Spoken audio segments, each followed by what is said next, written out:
শ্রেণীকক্ষে পাঠদান নয়, চলছে শিক্ষিকার শরীরে মাসাজ।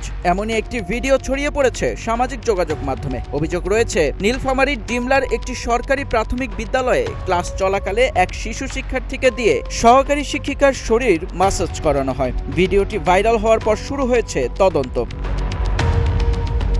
ঘটনাটি ঘটেছে খালিশাচাপানি ইউনিয়নের চারঘড়ি চাপানি সরকারি প্রাথমিক বিদ্যালয়ে।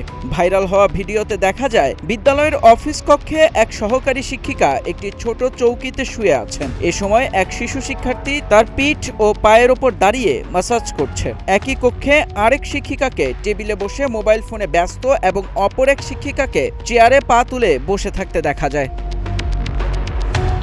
ভিডিওটি প্রকাশের পর স্থানীয় অভিভাবক ও সাধারণ মানুষের মধ্যে তীব্র ক্ষোভের সৃষ্টি হয়েছে। তাদের অভিযোগ, ক্লাসের মূল্যবান সময়ে পাঠদান বাদ দিয়ে এমন কর্মকাণ্ড শিক্ষার পরিবেশকে ব্যাহত করছে। তারা ঘটনার সুষ্ঠু তদন্ত ও দোষীদের বিরুদ্ধে ব্যবস্থা নেওয়ার দাবি জানিয়েছেন। এদিকে ডিমলা উপজেলা নির্বাহী কর্মকর্তা মোহাম্মদ ইমরানুজ্জামান জানিয়েছেন, ভিডিওটি প্রশাসনের নজরে এসেছে। ঘটনাটি খতিয়ে দেখতে প্রাথমিক শিক্ষা বিভাগের মাধ্যমে তদন্ত শুরু হয়েছে এবং সংশ্লিষ্ট শিক্ষকদের কারণ দর্শানোর নোটিশ দেওয়া হয়েছে।